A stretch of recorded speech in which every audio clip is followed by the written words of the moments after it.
Welcome, everybody, to the American Space Museum. I'm Mark Marquette. So glad you joined us today to stay curious. Today, we're going to kick off a new week here on April 28th, 2025. And I'm in our studios inside the American Space Museum that is on downtown Titusville, literally 10 miles, within 10 miles of all the rocket pads out there, Kennedy Space Center in Cape Canaveral. Here with my good friend Marty Winkle. Marty and I have been doing this program for over 5 years now, born out of the pandemic, and we're so glad that many of you have found it as a entertainment and also a place where you get your space news. And Marty, kind of underestimate that sometimes, but people like Mitch Rothman and Dave Stange and even Steve Jokums, they all depend on maybe what we're saying here today to spur like, oh yeah, that's going on, or that happened and went on. So we're glad that you're all with us today. We got 4 astronauts born on April 28th. Imagine that. That's the I think that's the sign Gemini, if I'm not mistaken there. And So that was a big birthday cake at Johnson Space Center because they were all shuttle era astronauts at the same time. So you hear about that. Hey, Gary Gerald, good to see you on board. Doug Forrest is in California. Gary's in Georgia. Bob Mayran's down in Miami. Wish I was down there getting ready for the Formula One race this weekend, Bob. Steve Jokums and I might need a place to stay next year down there as we're fans of Formula One. And hello, Mitch from Lake Wales, Florida there. I'll give you a call tonight as Mitch, of course, one of the financial supporters of Shuttle Fest and also our museum. His beautiful wife, Paula, also his partner in crime on all that. Tommy Usiak, hope you're thawing out there in Pennsylvania. And Tom Celentano up in Connecticut, wishing that he was thawing out maybe up there. So let's see what we got in the hat today that I'm going to pull out on this date in space history. Marty, there's our beautiful friend Nicole Stott on her spacewalk there. Uh, 13, 14 years ago, I think, is when Nicole did that. Yes, Saturday's a big day for our museum to help us raise money to keep the doors open as we're having a charity auction, the 37th one, Saturday from noon to 5 o'clock. Chuck Jeffrey, our collection analyst and auctioneer with his company Bid Again Auctions. Well, they have 406 lots, Marty. And warm your throat up on that UCX family microphone. I've checked those lots out. This is another very rich auction. Have you had a chance to check it out? Yeah, I did. Now, here's quite a few lithographs, a lot of crew pictures, autographed crew pictures. Here's quite a bit in there. There is, including shown here an insurance cover by Apollo 11 worth $5,000 all day long. They're called insurance covers because they signed them while they were in quarantine before their mission in case they died. There would be something to sell for their families. But I'd like to bid on this little guy, that Silver Snoopy Award there. And that'll be up for sale. Don't know who gave that up, but this is a very prestigious award given to space workers over the years, and one of those is up for grabs. So we'll be detailing throughout the week more of the auction up there, but you can bid on it right now. Go to our website, go to Bid Again Auctions, or go to American Space Museum, and you'll see all the links to take you there. Or rewind this and get your QR code button out there, and it'll take you right to the auction. You can look for free, and you can watch the whole auction and not bid on anything. It's quite an education, but why not pick up something for Father's Day or Mother's Day for those space lovers? And they could also buy the isolator it took off of the MLP-1 during demolition. That's in the auction. Oh, it is. Marty's isolator's in there. Yeah, okay. That's a wire-looking thing that isolates the ground Vibration. vibrations off of anything in there. Yeah. You've got one over at your desk there, Marty. We've had a very busy, toss it over here. That's actually quite heavy. But since we're talking about it, why don't we educate people what we're Well, talking about here? well, this one's light. The one I have on there is about 4 times that size. Yep. This is called an isolator. Tell us how that works, Marty, on that Well, you have microphone a piece over of there. equipment on it, and then it's, due to vibration from launch, then you got the shock absorbency through the coils. That is a shock absorber system through the coils, and I can't move it even a little bit. But he's got one of these about, yeah, very big on there. And that's a true piece of the shuttle era there. So thank you, Yeah. Marty. In fact, we'll find a display for that Yeah. in our cases here I real think the soon. one I have on the auction, I think it weighs either 6 or 8 pounds. Yes, It's a big one. it is pretty heavy on there. So, got this slide up. Thank you, Marty, for sharing that. We have this slide up here just to let you know we've got a busy week here on the Space Coast as we've got we had last night about 10:15 was the launch of a Starlink satellite up there. Vandenberg, then we're going to have another one uh, and the Atlas. Oh, this is last night's over here. Yeah, 10:58 p.m. April 27th. Uh, Over here we have tonight a 7 o'clock.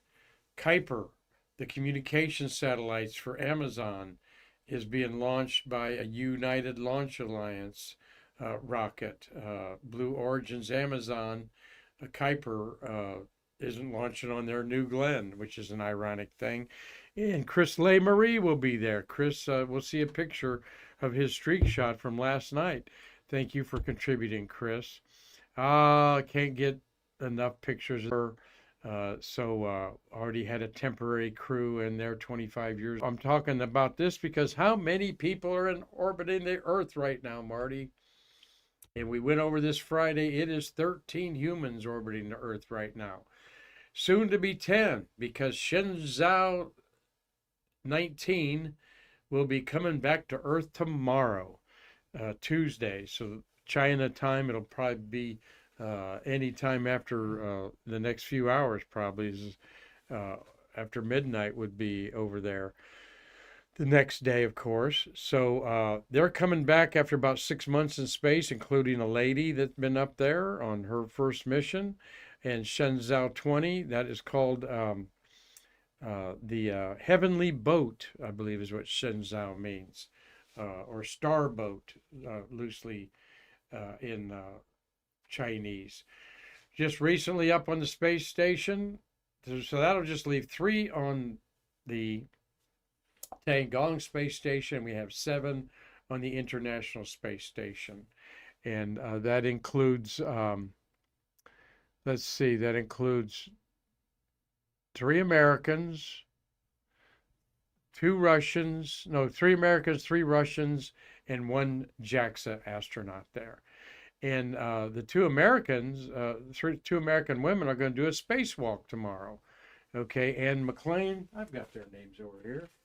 Keep them real handy here. Anne McLean and Nicole Ayers are going to do an all-female spacewalk, which was a big deal when Christina Cook and Jessica Meyer did it about 3 years ago, maybe 2 years ago. But now that's interesting that they are the new occupants of the space station, and they're going to go out and do a spacewalk there. Well, and Kirill Peskov and Takio Onushi are part of that Crew 10 expedition. 73 going on at the International Space Station. 13 humans. It'll drop to 10 when Shenzhou 19 comes back tonight. There they are, saying their hugs and goodbyes. One thing that Marty and I noticed about Tiangong after being up there 3 years is you don't see the clutter of cables and monitors everywhere that have become accustomed to on the International Space Station. Why? Because China is implementing Bluetooth technology, wireless technology in everything. And if you all have bought an appliance recently, my gosh, everything can be run from your phone, an app for your phone on there. So I even get the apps of the neighbors, Marty. I see that there's an LG washer next door or something, and I'm close enough to it that I see, do I want to get on that? We've got an interesting story here to talk about this gentleman, Willy Ley. Willy Ley definitely influenced me into loving space and astronomy. He was a German and American science fiction writer, a proponent of space exploration since the 1940s, and there's a crater on the far side of the moon named after Willy Ley. Willy Ley. Why are we talking about Willy Ley? Because a building superintendent made an intriguing discovery while cleaning out the basement of a New York City Upper West Side building. They came across a can containing the remains of Willy Ley, who passed away in 1969, just a couple weeks before the Apollo 11 landing. And this is a science fiction writer credited with popularizing astronomy along with Werner von Braun on Walt Disney's Wonderful World on Sunday nights. It's I think it was 8 o'clock, and then 9 o'clock was Ed Sullivan's show after that. A real ritual to baby boomers growing up. His books, particularly The Conquest of Space, I'm going to show you his other books here in a minute, popularized the notion of going to space. There's Willie on the right with Werner von Braun. They collaborated on many things. In 1954, Walt Disney hired Ley as consultant due to his imagination and creativity on rocket ships in space. He even helped Walt Disney design the space-themed rides at Disneyland in Los Angeles. And then they launched a TV series that Disneyland had called Man in Space, released in 1955, which featured Ley and was the first of the Tomorrowland specials looking at the history of rocketry and the many challenges of space exploration. So a person cleaning up the West 76th Street condo complex and is in the basement that the tenants called the dungeon, and he found a can. And when he opened up the can, he kind of realized this looks like human ashes. And the name on the label said Willy Ley, cremated June 26, 1969. He died before the July 20th moon landing. No immediate survivors were noticed except a distant relative, and he hopes to put those ashes into space. I don't want his ashes on my fireplace mantle. I think they need to be in space or at a museum of all places, said Hugo Ley, one of Willie's cousins. So here's his books that I devoured as a young kid, though they were out for over 10 years. Conquest of the Moon, Conquest of Space, Exploration of Mars, featuring artwork from the great artist whose name escapes me at the moment. Who am I thinking of? You wouldn't know, Marty, I don't think. Having a brain tumor there. Chesley Bonestell, written right on one of those books that I zoomed up there. Chesley Bonestell. Tom Colbert knows that up in Ireland, as does Robert Law up in Scotland. I know, Robert Law, you were influenced by Willy Ley in these books that I talk about. And there's the Disney Tomorrowland one. Conquest of the Moon is not one of his books there, but showed up there in that screenshot that I did there. So cool this guy was. I mean, he was in all of the pulp fiction of the day, the 1950s pulp fiction. He also, Monogram made a deal with him. He was so popular to popularize one of his spacecraft concepts there. How about owning that and putting that together? There he is, Willy Ley, space. What do they call him? Space models. Yes, his space models.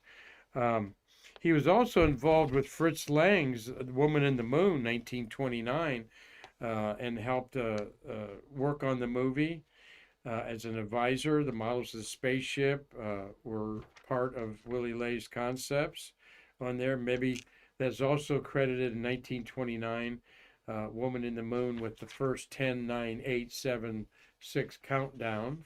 And maybe Ley had something to do with that. He left Germany when Nazis served power. And then his books were based on science, okay? and he became a regular science columnist on the Galaxy Fiction magazine here. And here, let's look at Galaxy Science Fiction. Was something that I wasn't that into as a boy, but here in 1955, that's a little bit young for back. I couldn't read back in 1955. Let's put it that way. But look at this spaceship concept that he had there. Orbital rocket launching from a flying wing by Willie Ley. Quite popular. You couldn't be into science fiction or science without knowing this guy.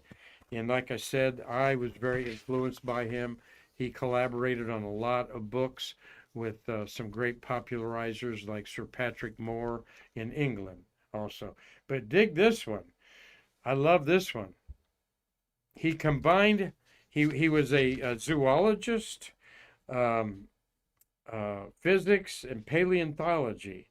And so he thought that the zoology would be an important part of understanding what aliens looked like.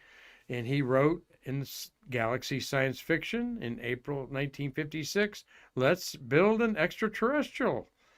And there's the pieces and parts of the science fiction story of let's figure out what an extraterrestrial would look like on Mars or wherever you want to imagine that you're extraterrestrial. So little toss back there to Willie Ley, a great guy, popularizer of science and through science fiction, and somebody that his remains found, 6 years later, after he died. What are they going to do with them? So you just never know what you're going to find in some abandoned or old apartment or basement or attic up there, can you, Marty? You just don't know what you're going to find. So, well, let's segue to that, to shuttles of the month of April. 3, 6, 9, 12, 15, 16 beautiful shuttles launched in the month of April. I think the most is 18 in the month of November. And we had one launched today, the only shuttle patch that is a triangle, STS-39. Okay. And let's find out a little about that mission, STS-39. Let me get it here. I'm looking at 35, the sequence of the launches in 1990.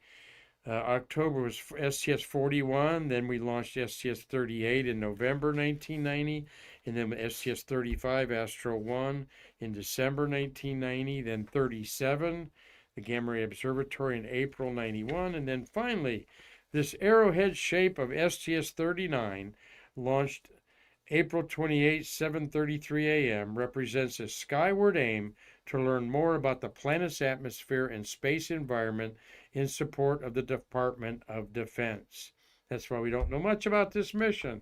It was a DoD mission. Our national symbol is represented by the star Aquila, the eagle, as its brightest star. And that Aquila the eagle is loosely represented there. It looks more like a cross, but the bright star at the top of the rainbow apex is supposedly that. The space shuttle encircles a spectrum which represents X-ray, ultraviolet, visible, and infrared electromagnetic radiation to be measured by a variety of scientific instruments.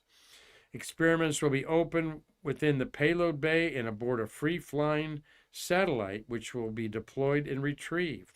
The patch was designed by the STS-39 crew, which was Michael Coates, the commander, Blaine Hammond, the pilot, Guy Bluford was mission specialist, first African-American in space. I think this was Guy's third mission. Gregory Harbaugh was the mission specialist. Richard Heeb, Donald McMongle, and Chris Veach were also on this, and there they all are on the in space up there. Let's see, McMongle in the middle is Coates, and Hammond's on the left, and then let's see, I recognize Heeb in there. So there's your astronauts there, all still with us today, doing great things in our community. Department of Defense mission. What did they do? This was the 8th DoD mission. And in 1991, this was the George Bush administration, I believe, still thinking about his uh, President uh, Reagan, Star Wars, his Star Wars technology, and one of the photographs they've released from STS-39 is this interesting photograph of lasers apparently shooting out. Now it looks like it's light in a fog, Marty, but there's no fog in outer space, and there's a lot going on here. Look at the ohms pods in the stabilizer, Marty, are glowing from the interaction with the ionosphere that high up. So what is causing all this fog up there, and what were they doing? Well, the main thing they were doing was bankrupting the United Socialist States of Russia up there, because that's the whole idea of the Star Wars plan of Ronald Reagan, was to create something that financially Russia couldn't keep up with, and don't tell them that maybe we weren't spending as much money on as we thought they were. Go ahead, Marty. Yeah, Dean Babcock has a question. How many Department of Defense missions were there in all? Good question, Dean. I'm going to say 10 and 11 if you count STS-3, had some Department of Defense elements to it that were later revealed, but I believe the official number is 10.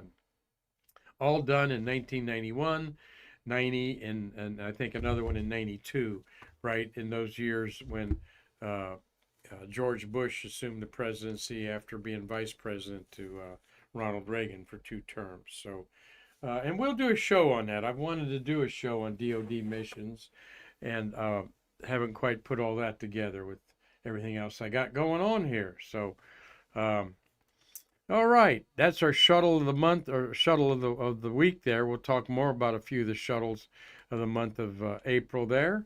And greetings to Julie Clay. Glad that she's watching today, and hope that she stays interested, because we now got happy birthdays. Okay, very interesting. Yeah, Marty. There were 11. 11 DODs. Yeah. I said the 11th one is Coach flew all 3 of his flights on Discovery, including Discovery's maiden flight 41D. Yeah, so I said 11 counting the STS-3, which was a sort of a marginal one in there. Thank you, Marty, for researching that. And I'll give you the book assignment to put together a program on that for me. Thank you very much. Well, this certainly deems the birthday hat, as we have got 4 spacemen celebrating birthdays today. It's apparently good to be born on April 28th if you want to be an astronaut. Just ask John Creighton, who's 82 today, shuttle commander. Jay Apt is 76. Paco Lockhart, Paul is his first name, is 69. And Issa's Leo Eilharts is 65. Born under the astrological sign of Taurus the bull. I said Gemini earlier. I knew that was wrong. The sun is in Taurus right now. These people are thought to be dependable, sensible, and have a taste for the finer things in life, like space travel. All right. Well, let's look at each one of these real quick. There's John Oliver Creighton, born April 28, 1943, in Orange, Texas, but he considers Seattle, Washington to be his hometown.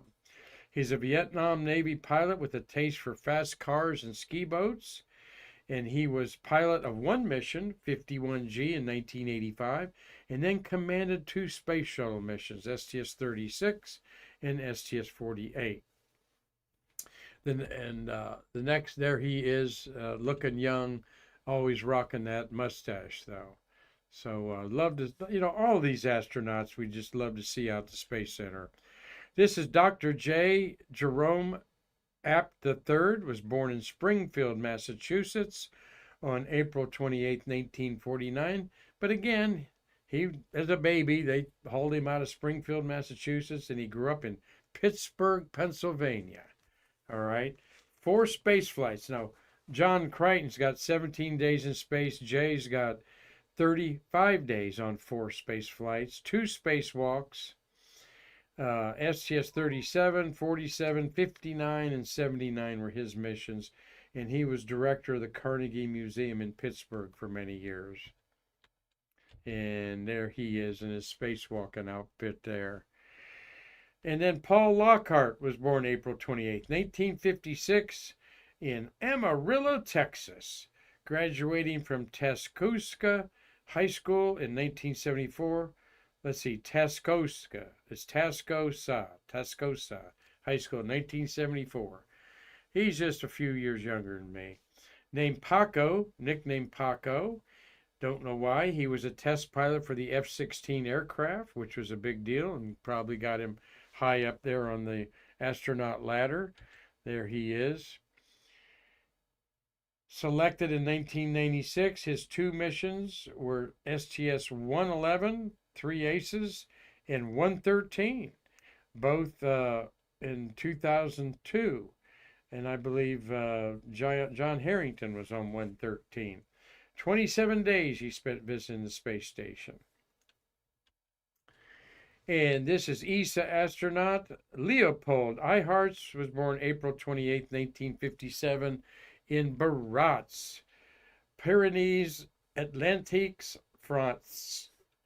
He's a French brigadier general in their Air Force, flew twice to space, once to the Mir space station in 1998 aboard Soyuz TM-27, and then he was on shuttle STS-122, where he joined Expedition 16, and he has a total of 69 days in space. So there's our 4 astronauts born.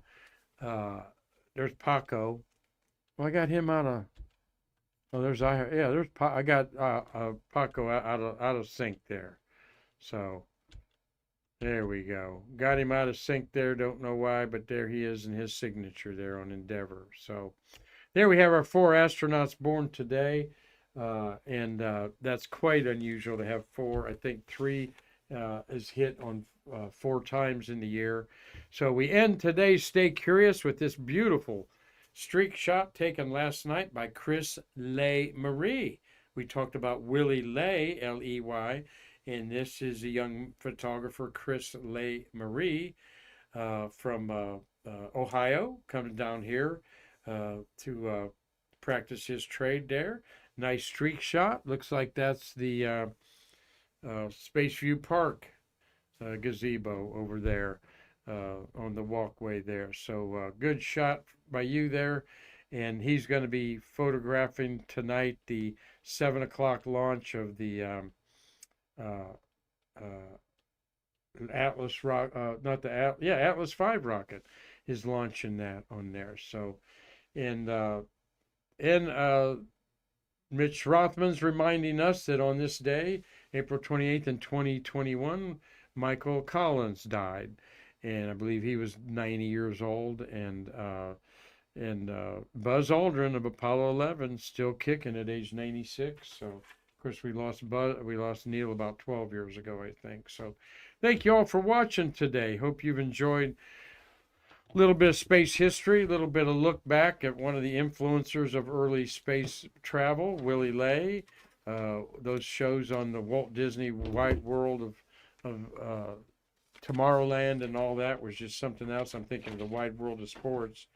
Thank you, Elena, for watching. Tom Colbert, I mentioned. Robert Law certainly knows Willie Ley on there. And I believe I said a big shout out to all the rest of you on there. Marty handed me there. So tomorrow we're going to talk about Shuttles of the Month, some current events. Wednesday, I believe I have a guest coming on board here. I know, and we're going to get more guests lined up. As we know that you all enjoy that, and it also makes my day a lot easier, as my duties as the director of the American Space Museum are always at the forefront, that we don't push Stay Curious to the back. Far from that. It's how we got to know so many of you that are supporting our wonderful museum now. So, Marty, thank you for a great job over there on our Streamlabs console, and hope that you all have a wonderful week. Until tomorrow, I'm Mark Marquette saying thanks for watching, and I can't wait to see you again to bridge the space between us.